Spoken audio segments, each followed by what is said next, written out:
Right now, the wolf is rolling in my shit from this morning and loving it. Just rubbing it all over herself. Look at all that shit on her fur now. Oh boy. Oh, right. What? Hello, Kevin. There's no hair. Oh man. Well, I just came back from 5 weeks of interpretive guiding. You know, you have to look proper for the people, right? You know, you're dealing with people every day.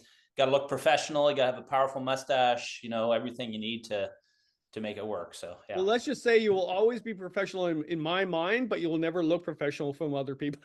Yes, exactly. And the robe, of course, right? Whiskey. Well, fire. I love the robe. You know, if I'm at home, this is what I'm wearing. You know, the satin against the body. There's nothing wrong with that, right? Your nipples are hard. Sorry. I know. Sorry, calm down, Kevin. I'm very excited to interview you because I got to say, we'll start off right off the bat. Like, this was a good book.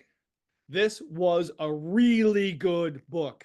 I'm glad you liked it. I never know you never know, like you yourself know, you never know when you write a book what it is. It's something in you, you let it out and you just never know what it's going to do or how people are going to respond to it. But that's the fun of it too, right? So, yeah. But you let it out. That's why I liked it. You let it out. I mean, the first sentence, the first paragraph, the first page is like, yeah, I'm reading this. This is good. Yeah. Excellent. Oh man. All right. So I'm going to, I actually have a script because I'm so excited. I need to control myself. Cheers, by the way. Cheers. Yeah. Cheers. Fireside chat. And yeah, and you've outdone me. I'm living in a new place now. I'm living with Christine, and I got this. Yeah, that works. But we're having this. I thought this would be cool. It's not pure Scotch. It's made in Canada, but supposedly Scotland now has said, no, this is good Scotch, so you're allowed to call it. Is that a single malt or? Yeah. Oh, and nice. actually, it was really interesting. They finally said that, no, you're allowed to actually say that this is Scotch. Like, this is a new thing. So I'll try. I'll let you know. Non-Scottish Scotch. Because there's only Scotch in Scotland. My old 40 Creek, which is my go-to, cheap and cheerful, but good. Always have that on trip, as I did this summer when I did my canoe trip up to Kugluktuk. And then some good old Cutty Sark. Nice blended Scotch. It's the, as it says here, it's the spirit of adventure right there. The spirit of adventure. So Cutty Sark. I like Cutty. So it's not easy to find here in Ontario. And when I do, it kind of tastes a little bit like straw.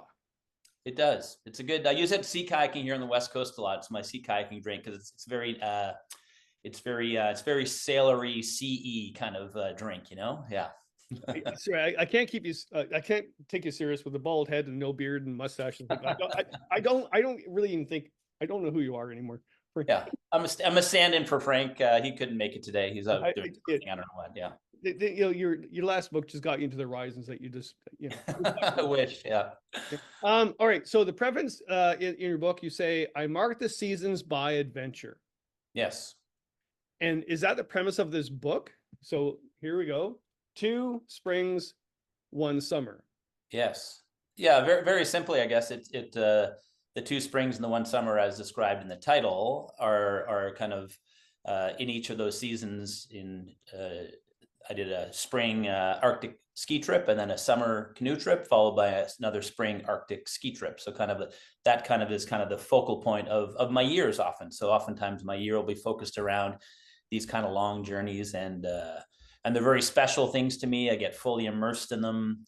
There's nothing else like it when you're in the midst of a journey like that. And I try to, in this book, kind of describe to people what that's like, but also that it's not always like fun and games and amazing. You know, there's interpersonal struggle with your partner sometimes, with yourself. I try to be equally dole out, I guess, criticism and kind of kudos to both my partners and myself, depending what it is. I'm just trying to be very honest in the narrative and kind of not holding back, letting people inside my head and inside the process of how I continually do these, you know, adventures, you know, the chronic adventure lifestyle I kind of have led for quite for a couple of decades. So, yeah. Well, that's why I really like the book. I mean, again, your first book was great. But this one went beyond that. You actually went into more your emotions and more your ideas and philosophies of life. And yeah, you went on 3 journeys, right? So why, before you explain the journeys, why that year, right? 2018, 2019. So what, like you've done endless trips of That's all, right. why that? I think that kind of stretch of about, I guess those 3 trips were done within 11 months. And also, like, my other book was a compilation mostly of previously published work. And then this one was one where it was just about the book. It's not bringing a bunch of previously published stuff into a single collection. It's actually, I could immerse myself and just focus and take as much time and be as in-depth about my process in this kind of long form narrative. So that's kind of why it reads a lot differently. And as far as the question, as far as these 3 trips, I think yeah, you're always doing these journeys, and I like that it was kind of an Arctic focus. So definitely it's 3 Arctic or subarctic journeys in the course of it, and also that, you know, one of the trips didn't work out at all. It was kind of a failure, and I think often you learn a lot more from failure and not being successful, not completing the mission. It's almost much more of a richer mental experience than just kind of having a pretty smooth journey. So yeah, the first journey is quite smooth. It's quite cohesive with myself and my partners. It's kind of like, oh, this is a pretty good time. And the second one, it's my partner and I didn't quite see eye to eye as much. So in terms of my philosophy and his, which is what I bring out as well. And then the third one was kind of like, again, and 3 different teams of people, and there's 3 different dynamics. And the third one was kind of like, it was okay the way we got along, and then ultimately I had to pull out because of an injury and kind of everything that goes along with that. So it's kind of like all 3 journeys were very different, had 3 very different team dynamics and 3 very different, I guess, outcomes as well. So kind of like the contrast between all 3 trips, even though they all happened within, you know, less than a year. So do you think those 3 trips defined your life in one sense? Because you defined your life as an adventurer. You basically, you don't want a big home. You don't want a regular job. You don't want kids. You want the adventure. You made that decision in 1994 when you went across Canada, Yeah. a canoe across Canada. And I get ahead of myself, but first of all, why did it happen then? What that Canada trip? Why did it spark that whole life adventure you've had? Yeah, in 1995, I was just finishing up university, and then in my summer job, I was a canoe trip guide, a tree planter, and myself and my other canoe trippers, we'd always talk about, it wouldn't be amazing to kind of go across Canada by canoe, and then have the opportunity to do it. And then once I did, and I just got into that kind of, you know, 171-day trip, and I really got hooked on that kind of simplicity. All you're doing is, you know, your tent is your home, you know, your canoe is your transportation, and your job is just kind of moving forward through a new landscape you've never experienced before. And doing that for 171 days, you know, I liked everything about it. It was amazing. It really sparked my creativity as a writer as well. It's when I started really journaling quite intensely every day. And that kind of, after 170 days, you know, 6 months in the canoe, I was kind of like, I was ready to kind of go again. I said, I've kind of found, you know, found my ideal self, which is what I am in these journeys. I find in terms of myself being, you know, whole and complete and purposeful. It's kind of what I discovered on that journey. And ever since then, I've just figured out ways to continue to do it, at least, you know, 1 or 2 or 3 of these big journeys a year to kind of blend into my year. So I kind of work my life and my passion around these journeys. And that's why I like the book too, because it you know, you wonder why you chose those 3 and why you chose those 2 years, but they did define what you were, because of good trip, kind of weird trip, you know, didn't make it. But to be quite honest, I think you did make it. I mean, heck, you're only 12 days away from finishing, but Yeah. but it brought a lot of again, emotions and feelings and stuff like that. And some of the things you said that were like, whoa. And all right, so you've made that choice back in the day about Yeah. not having a normal life. And I already know the answer, but I think you should explain it. Was it all worth it?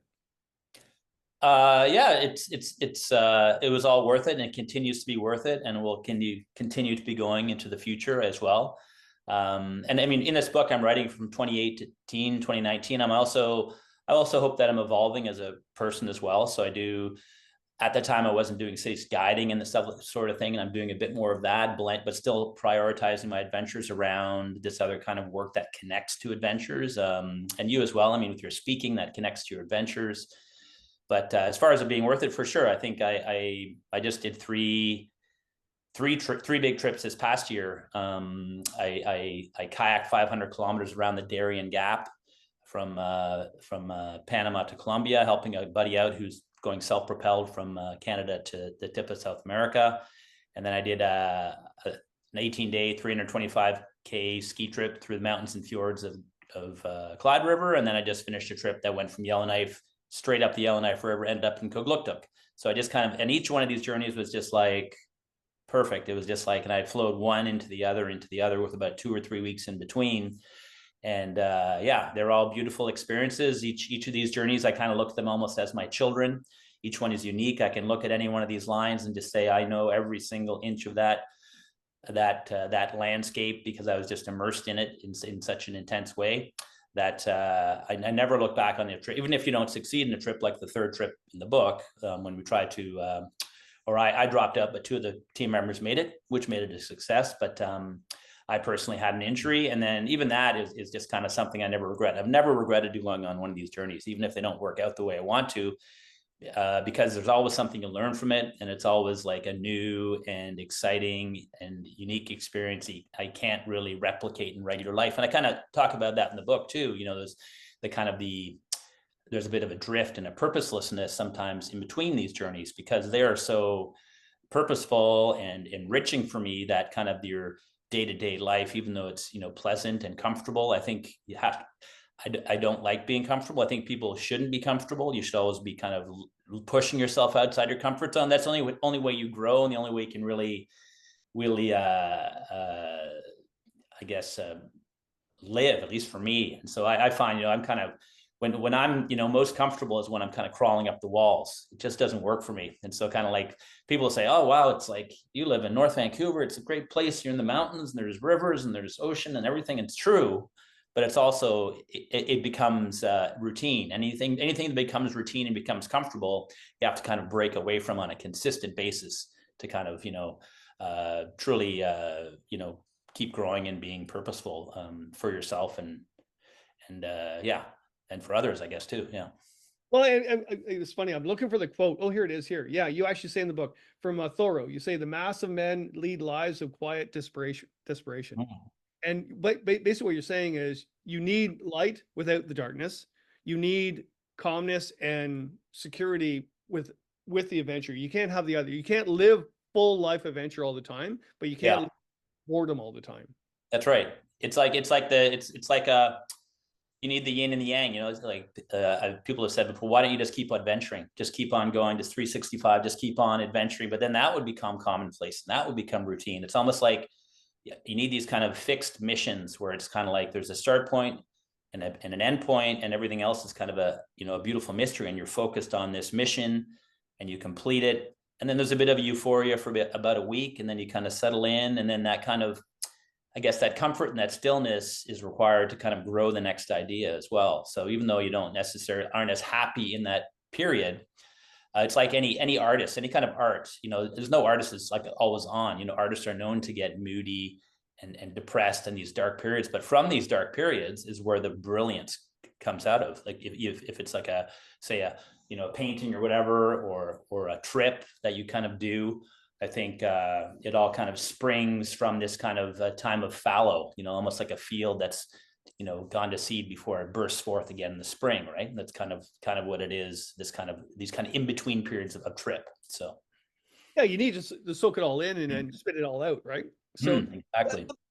But about the 3 trips, the canoeing one I really like because I'm a canoeist, right? I really liked it. Yeah. But also you were talking about going out with a millennial. Right. Yeah. Yes. Was it Ryan? No, was it? Yes. Ryan, Ryan is a great guy. We didn't get on as well. We didn't see eye to eye the way we did our trips. I didn't know him that well before the trip. And some people have read the book and said I'm hard on Ryan, but I'm also hard on myself. And I try to be self-aware during it when I'm talking about him, but it's honest. And basically what I do on my journey is I keep very detailed, no matter what, I'll keep a detailed journal entry every night. And so going back, I can really draw and bring back the feelings that were kind of going on. But yeah, it's kind of like, and eventually Ryan, it's almost like any trip, if you're out there long enough, it's going to take hold of you. And he kind of, you know, I think he kind of grew to appreciate kind of what I saw on the trip, because he hadn't done it before either. And I realized that too, right? It's kind of like it takes a while to kind of break into the Frank Wolf mindset, I guess, and experience. It's hard to kind of, everyone comes into a trip with their own way of doing things, and it's hard to, you always have to find an adaptation. But when I'm doing my trip, to the very specific, they require long days, and you kind of have to do it my way. Otherwise, it's not going to work out. And I know that just from so many years of experience. So someone else impressing their ways of doing things onto a journey, I can pretty quickly see whether it's going to work or not. And that can kind of sometimes lead to some disagreement. So, yeah. Well, I found that really intriguing because, I think I'm older than you are or whatever, but I've worked with younger people and I see the difference. Sure. But I just love the ideas. First of all, like, he didn't bring a rain hat, so he made a hat out of Ziploc. That's right. I'd love the ideas. He was watching YouTube or a podcast or music. Yeah, he basically downloaded, like, I was just shocked. Like, people I've had before on trips, they're reading, but people aren't watching downloaded YouTube videos of, like, the Migos talking about it's kind of videos and stuff like that. Anyways, he had this kind of movies downloaded, entertainment. He also had work, so he's an avalanche tech, so he'd like avalanche seminars, but all was just him looking at a screen, which I find really takes you out of it. I mean, I didn't say don't do it, but it's kind of like, for me, I was just kind of because I kind of almost like going these trips is almost like a detox from what we do, and to not have that is definitely special. Like, I just did a trip, this 1,350K trip from Yellowknife up to Coglocto with this young guy, Arturo Simondetti, 30 years younger than me, but he's like the opposite. He's like less tech than I am. He shot a film of it, but all on just an SLR, didn't bring his phone out once. He just kind of read, and I was using my phone as a camera a lot. He didn't use it at all. He was like just analog, loved the disconnect, immersed himself into the experience. So it depends on the person, right? So even though Ryan is older than Arturo, it's almost like the post-millennial generation is almost appreciating more this detox than that kind of in-between generation between us and them. So, but maybe it's just Arturo and he's just an old soul. But anyways, it depends on the person. So it depends on the person. But it was a shock to my system to have Ryan watching YouTube videos beside me in the tent at night, for sure. Yeah. Well, as a reader and as a writer too, I really enjoyed it. I mean, I love the comment about he did a pre-joint oatmeal and a post-joint oatmeal. Like, that line itself was like, that defined everything right there, right? Yeah. Or actually, the other scene is when you lost your third paddle, and that, right, you were obsessed by getting that paddle back. Yes, I get a little. You have to be somewhat OCD and also looking ahead. Okay, it's like 1 week into a trip that's potentially 5 or 6 weeks long, and our only backup bench shaft, I use bench shafts just for 95% of the time, is potentially gone already. It's kind of like you're already putting yourself behind and the possibility is of recovering it with a little bit of effort. So I just was focused on getting that paddle right. And he was like, oh, whatever, kind of thing, Yeah. It's not defined as bush time. Like, you knew that you needed that paddle. He didn't know that you needed the paddle. And then when you went back to find that paddle, you freely ran across the barren lands. Like, right. Good. I'm good. I know where I'm going. Whereas he's like, I don't really care if we've lost her or not. Yeah. But at the end too, he did change. And I love the idea that, first of all, I did not know you didn't use toilet paper. I found that really intriguing. You use pine cones and rocks and stuff like that. But smooth stones, ideally like a moss, some sort of like a star or sphagnum moss is ideal. But whatever's around. I usually if I have to go, I go, and then wherever I end up, I just kind of figure out, okay, what can I use around me, whatever it may be. So yeah. Ice, snow, like kind of like styrofoam snow into triangles, works perfectly. Yeah. Okay, but at the end of the book, though, you also talk about your spring trip, a winter trip, whatever, where you didn't use, and then you got in the shower and you were finding like poo balls, like dingleberries. It's all part of the experience. Yeah, you've been out there after an accumulation of dingleberries. Yeah. It's a note: do not go on a trip with Frank Wolf. No, I think that's really good because in that series with Ryan, he all of a sudden decides, well, I'll try this. Yeah. There was that writing thing I loved about the book. It's like, yes, things were different between you and him, but then throughout the trip, he all of a sudden started getting bush time. Totally, yeah. So he started fishing a lot more. He started reading my books that I brought along, and he started like, yeah, I guess kind of, it takes a while. Like I find even for myself, any kind of a trip you do, it takes about 2 weeks to kind of, beat the city out of you, or beat the either your kind of your day-to-day life out of you. You need that kind of that transition to where, and after about 2 weeks, I find, that everyday experience on trip, that is my life. That is my life, and that's my reality. And my time from here is just almost like a figment of my imagination, like a dreamscape or a memory that doesn't exist anymore. So doing these journeys and just kind of immersing yourself into it, you actually kind of, separate from your old self and become a different kind of person.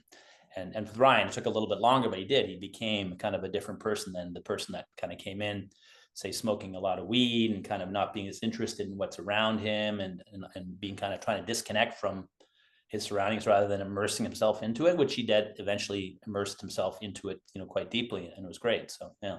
Yeah, I love that. There was also a moment where I had to reread this 3 times because only someone that had been out long enough would get this, right?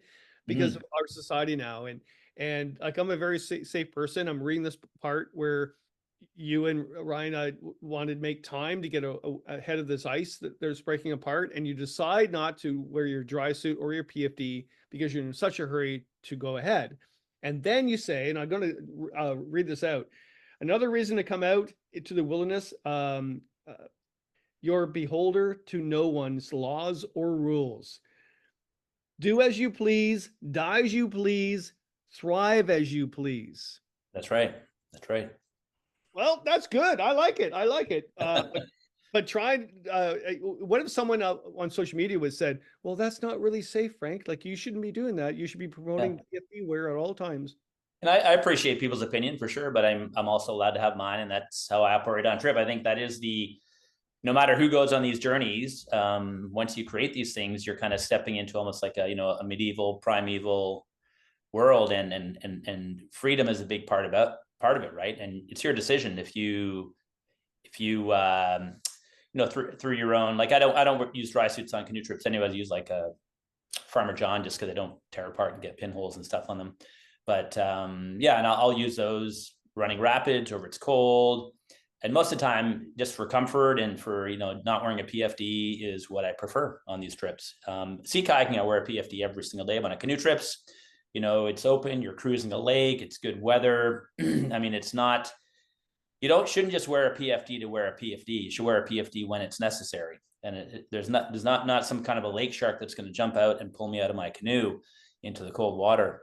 So it's just something that I decide to do. And it's I think there is one thing about we get so nickel and dimed with safety this and safety that, and it's like a nerf society. And I think going these journeys gets you away from that, connects you more to kind of your medieval kind of self. And I think that's important as well, right? So, and having all these bobs and whistles and pieces of technology, they're not going to save you. What's going to save you is your own head, your headspace, your actions out there, how you approach things, your confidence, your competence. And that has nothing to do with the gear you're wearing. It's more about how you're approaching the trip. And that's the most important part of safety. And I never think about safety. I just think about what makes sense in this part. And sometimes it does make sense and sometimes it doesn't, but I have the freedom out there to do it. And literally no one can tell me what to do.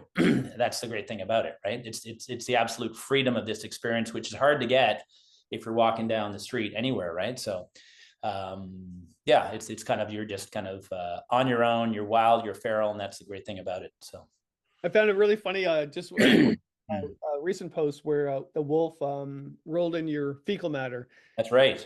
Yeah. And I read I go, wow, he got a lot of views on that. He got it they blew apart, right? It's still going. It's like 1.1 million. And most of the comments are, why is the wolf doing that? And the other one is that, why aren't you burying your shit? And they think also I'm in the Hood River in Oregon too, I think, for some reason, even though, because no one reads the sidebar captions, permafrost, it's rock, I cover with sand and moss, but a wolf's going to ferret that stuff out no matter what, if it wants it, right? So, but people just instantly rush to judgment, but then you just let the internet do what it does, because then people just start defending you and attacking each other, and it's just kind of a humorous commentary, right? But yeah, it's kind of like this rush to judgment. This is how things have to be done. And literally probably no one will ever camp in that spot again. The shit will be gone very quickly out in the Arctic. There's wild animals going to, nip that stuff up, foxes or anything is going to trail that and get anything that's different and smells different in that environment. Right. So nothing lasts very long, but people just don't realize it. They automatically think this is how you do it.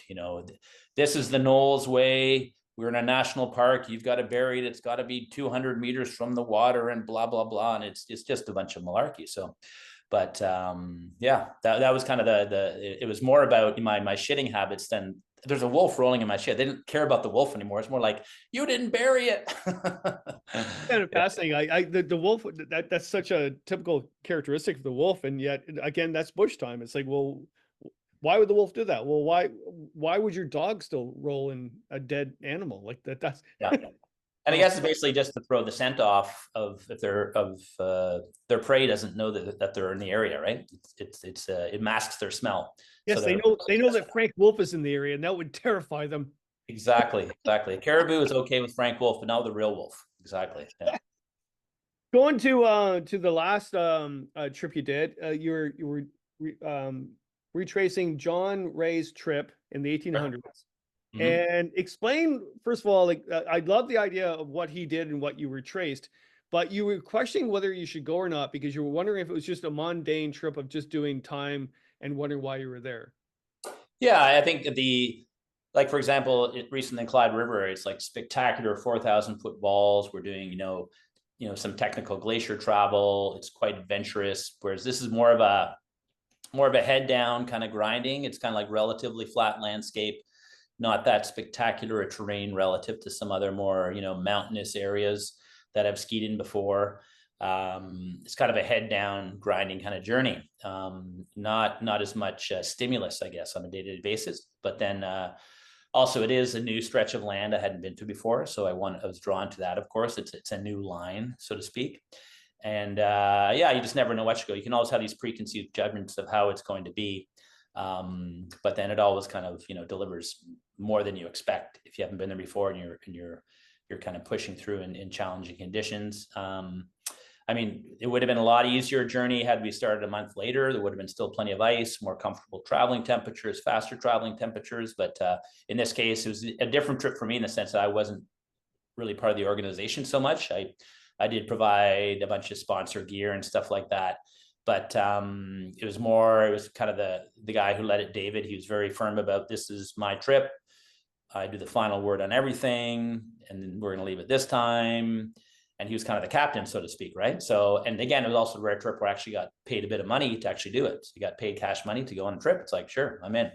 So kind of a bunch of different ways that you kind of approach it. But I'm never like, I'm always willing to try anything, once if it's a new adventure. And so it was different. You just have to kind of adapt yourself, figure out your place in the team in terms of how you're approaching or your role. And you always got to work your way in with the people you're there trying to make it work as best as it possibly can. So that's what I tried to do in that trip. So I just love the moment though, where I think it was the second or third day where you actually looked at David as the leader and you called him a speck in the distance.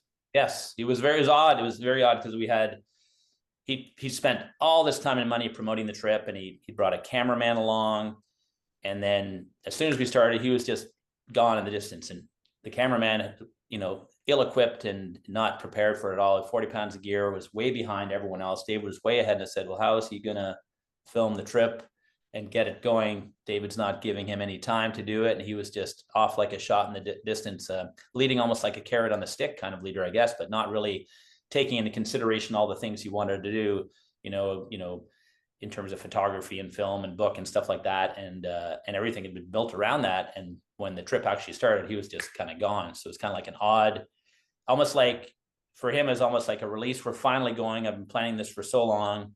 I've been doing all this talking, and now we're going, and I'm just going to go. And then just, damn everyone else kind of thing. So it was an interesting first day for sure. Yeah. It really was. I love that read. And I love the moment where you and your colleagues put a rock in his pack. That's right. Yeah. On his sled. And then he actually that's the first time he kind of cracked a big smile and started to kind of, relax a little bit, which was kind of a good moment too. So, yeah.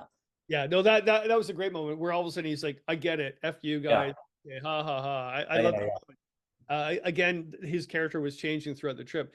Looking at that, when the Inuit group came upon you, and I loved it. I forget who said it. I forget. What are you doing out here? Exactly. Yeah. Yeah. And you've questioned yourself about that because you're following some white guy's journey from the 1800s. That's right. That's right. Yeah. You are coming to and saying, "What are you doing out here?" And your answer, you kind of question whether you should even answer because it's kind of ridiculous why you're out there. Yeah, it's in terms of us like that, because the Inuit and indigenous people in general, like the people who live in these remote communities, I mean, these guys were all going out to get fish from their nets. They put all these nets down on the ice, and they were getting char out of the river, and you know, they had a very purposeful way they were going to get their food. And then for us, it was just like you know, you're out following, you know, it was very kind of colonial kind of, you know, motivation in a way. Although John Rae, in terms of all the explorers, he's one who really actually did do things the Inuit way. So he would live in igloos. He would travel with Inuit. He learned from them. He wasn't like this, you know, we're gonna have high tea at 5 o'clock and eat canned food the entire time and get scurvy, right? So he was kind of like a guy who actually learned from the indigenous people when he traveled. But it was still, we're kind of following, you know, historically to the Inuit, it's kind of a meaningless venture. Okay, he went across and he found out that Franklin and every one of those ships had perished. That was his big discovery. And so we were kind of, no one had actually retraced his overland route where he discovered that back in 1854. So that was kind of the whole purpose. But for them, perspective, like, who, what, you know, we've been here for thousands of years and we're just doing what we're doing. You know, you're not here to hunt or fish, or for them, they don't understand why people are out there just to kind of travel on the land. For them, they travel purposefully, right? They have, you know, they're basically subsisting in large, it's very expensive to live and to buy food there. So they do still subsist largely on food from the land. So I could see from their perspective, you know, why are you doing this and not eating and harvesting from the land purposefully like we are, right? So. Yeah, I love that moment in the book. The last question, and this is part of the book as well, or that section of the trip. You questioned about, you even said, what would people think about when you die? Because you thought, what am I? I'm a writer that made some, you know, silly, maybe somewhat meaningless films, whatever. Yeah. So, well, first of all, to be quite honest, like, I got to say, when people come up to me, especially young outdoor adventurers or YouTubers, whatever, and they're talking about the great adventures they've done, whatever, I seriously, I do this. I'd look at them, I go, do you know Frank Wolf?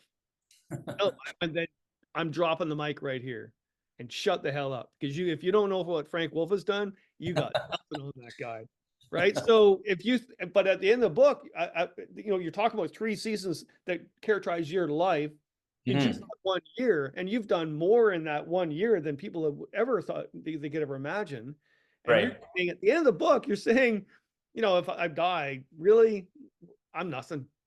Yeah, which is what everyone is ultimately, and it's like ultimately, I think, yeah, I think the significance or what people think of you or how you're thought of once you're in the grave is kind of irrelevant. It's more like if you make the most of your life in terms of following your passion, whatever that may be, I think that's all there is to it. You know, you're on trip, you're on these journeys, everyone's life is a journey of sorts. And if you just follow your path and don't care what other people think about it and just kind of follow whatever that may be, I think that's good enough. And that's kind of ultimately what it is. It's a simple way to live. And for me, it's what works for me. And hopefully I'll continue to do these adventures.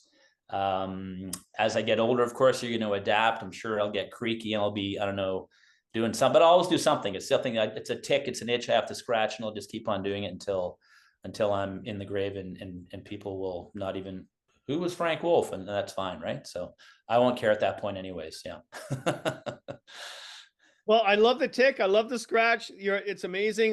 This book is friggin' awesome. Like, again, I loved your lines on the map, but this, like, your writing, man, boof. I swear you had a thesaurus sleeping beside you at night.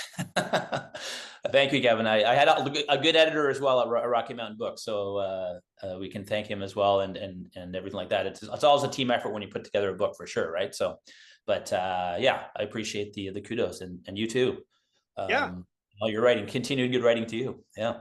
I am. I'm writing now too, and life is changing. Whatever, it's all good. And I'm thinking, hey, I'm writing good stuff, and I read your stuff. Oh, son of a! It's good. I mean, it's good to motivate each other. And is another bend in the river? Is it your book? Yeah, no, that did really well. Right, but that one, I read that book, and that was really inspiring writing too. And you were very kind of in depth and personal. I like the your approach to it as well. And that's kind of like, I think reading other writers and getting ideas and looking at their approach is always helpful for writers. I think the more you read and the more different variety of writing you read, it kind of sparks your own creativity too, right? So yeah, a good writer is always well read. Yes, absolutely, absolutely. Cheers, Frank. Really good job. Can't wait for the next one and a next chat with the whiskey, and I'll have a better fireplace, I swear. Yes, I know you will. Thanks, Kevin. Cheers. Thanks. For this whiskey chat, a big thanks goes out to my sponsors, my friends, Explorer Magazine, Canadian Outdoor Equipment, Recreational Barrel Works, Adventure Medical Kits, Novacraft Canoe, Badger Paddles, and Algonquin Outfitters. Thanks, everyone.